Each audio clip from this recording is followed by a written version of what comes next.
Hello pessoas, how are you? I hope you are bem. Então galera, antes de começar esse vídeo eu quero pedir para vocês já se inscrever aqui, pois isso é de extrema importância para mim. Você vai estar me ajudando imensamente e é totalmente de graça e não leva nem um segundo. Então se inscreva aí, pois eu vou entregar um conhecimento útil. Bom, nesse vídeo eu vou explicar para vocês como eu fiz para aprender inglês sozinho, sem precisar fazer cursos, sem ter que gastar nenhum centavo para isso. Até porque na época que eu aprendi eu realmente não tinha nenhum centavo. Mas primeiro vou explicar brevemente o meu contexto, para que você possa fazer uma comparação sadia com a sua realidade e adaptar as coisas para ela. Ok, bom, eu tenho uma irmã mais velha que sempre foi muito estudiosa. Fui a única entre meus irmãos que se formou em estudo superior. E desde cedo ela sempre foi muito estudiosa. Ela sempre investia muito nisso. Sempre buscando conhecimento, comprava vários livros técnicos e coisa do tipo. Mas, como na época eu era um adolescente rebelde, ela nem deixava eu chegar perto das coisas dela. Eu nunca soube ao certo o que ela escondia dentro daquele quarto, então... Porém... Até que um dia ela decidiu ir embora, ir para outro estado buscar seus objetivos. E ela foi, fez sua mala e partiu. Mas ela deixou algumas coisas para trás.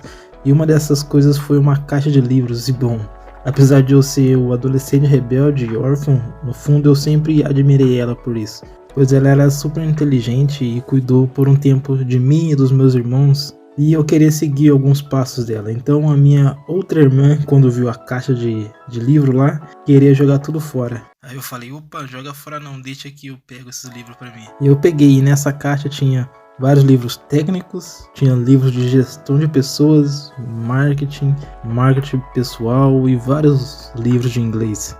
Aqui eu acho que vocês já conseguem perceber de onde surgiu esta pessoa que sou hoje. Aprendi inglês, estudo sobre marketing digital, vivendo do digital, pois é, tudo começou aí, nesses livros. Mas, voltando para o que importa, eu comecei a ler esses livros em inglês que ela tinha e tentava fazer os exercícios que tinha neles. No começo eu fazia tudo errado, achava tudo complexo demais, mas depois de um tempo eu fui percebendo que havia uma hierarquia entre os livros, do mais básico ao mais avançado. Então quando eu percebi isso, eu deixei todos os outros de lado e foquei nos mais básicos. E aí as coisas começaram a fluir um pouco. E eu digo um pouco porque eu só conseguia aprender coisas bem básicas no inglês com eles. Mesmo eu me arriscando nos mais complexos depois, eu senti que não era o suficiente. Eu senti que faltava algo.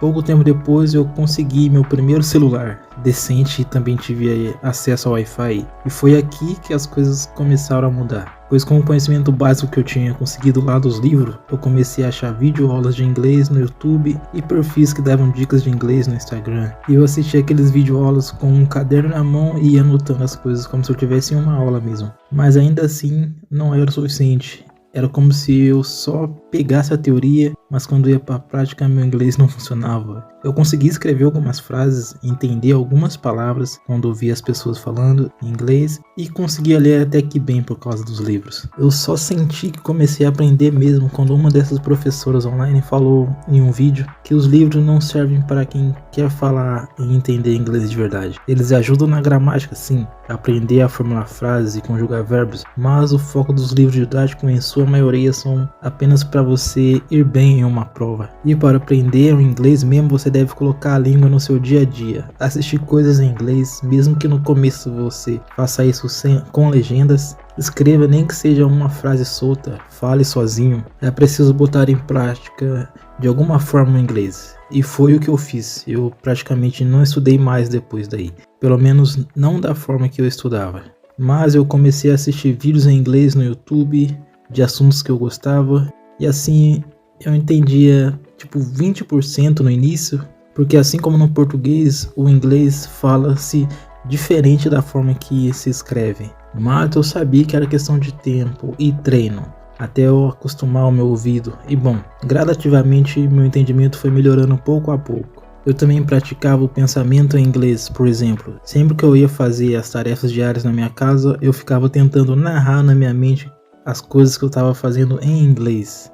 E de tanto eu fazer isso, acabou virando um hábito que facilitou ainda mais. Na questão da escrita, sempre que eu escrevia algo tipo uma lista de afazeres, planos, eu tentava escrever em inglês. Às vezes escrevia as palavras erradas, estruturas erradas, frases todas erradas, mas faz parte, o erro é parte do processo de qualquer coisa, então. E também serviu para eu saber quando eu realmente estava evoluindo, porque eu voltava nessas coisas que eu tinha escrito errado e dava risada, tipo, meu Deus, como que eu escrevi isso desse jeito? Ou seja, eu estava sendo capaz de identificar os meus erros e ainda corrigi-los. Google Tradutor, o polêmico Google Tradutor, mas é uma ferramenta útil se souber usar a seu favor do jeito certo. Por exemplo, quando eu ficava na dúvida de como escrevia uma palavra, eu não ia lá e escrevia em português para ele me dar a palavra em inglês. Eu escrevia no Google Tradutor em inglês e se eu estivesse certo, ele me daria a palavra em português. E isso aumentava a confiança demais, porque você ia lá, ficava na dúvida e aí você ia conferir se estava certo e você ficava tipo, cara, como eu sou foda, o pai sabe. E quando tá errado? Bom, parabéns, você acabou de aprender mais uma palavra. Inclusive, isso nos leva para o próximo ponto, como não se esquecer de uma palavra que você acabou de aprender. A dica que eu dou é, use essa palavra, escreva alguma frase com essa palavra, fale sozinho alguma frase usando esta palavra. Assim o seu cérebro guarda muito mais rápido, principalmente se você escrever à mão, que aí você pode ir lá e revisar depois e tal. E foram basicamente essas coisas que me fizeram aprender inglês de fato. Consumir conteúdos em inglês e entender, treinar o pensamento em inglês, escrever em inglês, usar o Google Tradutor para conferir se está correto a palavra que eu estava escrevendo ou não. Mas aí você me diz. Eu não tenho acesso a isso. Olha, como eu disse, aqueles livros só me ajudaram a aprender o básico, coisas que a gente aprende na escola, que eu não aprendi na escola porque eu odiava as aulas de inglês. Mas você pode aprender o básico muito mais rápido e fácil. O verbo to be, por exemplo, você pesquisar aí no YouTube agora, como usar o verbo to be, ou o que é o verbo to be, pega seu caderno, um papel e vai anotando. Você aprende em um vídeo e não precisa de todos aqueles livros que eu tinha. Para estruturar frases, hoje você pode usar o ChatGPT ou qualquer outra IA generativa, ou até encontrar PDFs em inglês básicos online para baixar. Entre em grupos de inglês no Facebook de pessoas que estão aprendendo. Entre lá e você vai achar grupos também de WhatsApp. Eu mesmo já fiz muito isso e nesses grupos a galera compartilha de graça lá o conhecimento e compartilha também alguns materiais de estudo, tipo os PDFs. Eu lembro uma vez que eu achei um grupo no WhatsApp e tinha um maluco lá que mandava vários PDFs de livros de inglês, tudo de graça. Eu usei alguns para estudar e me ajudou até. Enfim, para aprender o básico você faz isso. Dá uma caçada na internet que tem muita coisa gratuita e boa por aí. Depois você vai fazendo o que eu falei de colocar o inglês no seu dia a dia. Ouvir podcasts em inglês, ver vídeos, séries, escrever, enfim. E esse é o caminho. Acredito que não só para o inglês, mas para qualquer outra língua que você quiser aprender. Aprende o básico e depois coloca no seu dia a dia. Aí vai depender da sua vontade, do seu gosto para aprender tal língua. Quanto você botar no seu dia a dia, coloque nas coisas que você gosta de fazer. Joga o seu jogo favorito em inglês. Reassista o seu filme ou a sua série favorita em inglês. Pois você vai estar fazendo coisas que você já gosta e ainda vai ser produtivo. E de quebra vai ser muito mais difícil você querer desistir. E em questão de um mês você já consegue sentir certa evolução. Isso vai te dar um gás para você continuar. So, with all being said, guys, deixa seu like aqui se você gostou das dicas. Comenta aqui se você já estuda inglês, qual é o seu método. Tem alguma dica extra para dar pra galera que eu esqueci de dizer aqui? Tem alguma dificuldade específica? Comenta aí, quem sabe eu possa te ajudar de alguma forma. Ou alguém veja o seu comentário e te ajude. Se inscreva aqui para não perder o próximo vídeo. And I think it is time to go.